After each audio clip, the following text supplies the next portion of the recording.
আচ্ছা ভাই, তোমরা কি তিন বন্ধু? হ্যাঁ ভাই, আমরা তিন বন্ধু। তাই তোমরা কি বিয়ে করছো? হ্যাঁ ভাই, আমরা বিয়ে করছি। তাই তোমরা প্রেম করে বিয়ে করছো না দেখাশোনা করে বিয়ে করছো? না ভাই, আমি ফ্যামিলিটা খুব ভালোবাসি, তো ওই যে প্রেম টেম পছন্দ করি না, ওই জন্য দেখাশোনা করেই বিয়ে করছি। তাই আচ্ছা ভাই, দেখাশুনে বিয়ে করে কি আপনি সুখী আছেন? না রে ভাই, বউ নিয়ে একটু সুখে নাই, খুব পস্তাতে হচ্ছে। আচ্ছা ভাই, তাহলে তুমি কি বিয়ে করছো? হ্যাঁ ভাই, আমিও বিয়ে করছি। আচ্ছা ভাই, তাহলে তুমি কি প্রেম করে বিয়ে করছো না দেখাশোনা করে বিয়ে করছো? হ্যাঁ ভাই, আমি একজনকে ভালোবাসতাম বলে তাই আমি প্রেম করেই বিয়ে করছি। তাহলে ভাই কি তুমি প্রেম করে বিয়ে করে কি সুখে আছো? হ্যাঁ ভাই, আমি প্রেম করে বিয়ে করেও খুশি নাই।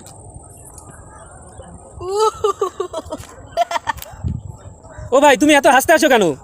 আরে ভাই, বুঝতে পারতো না আমি আমি অত মজা কিসের? আমার আমার মজা হইলো এ প্রেম করে বিয়ে করে ও খুশি নাই, এ পারিবারিক ভাবেও বিয়ে করে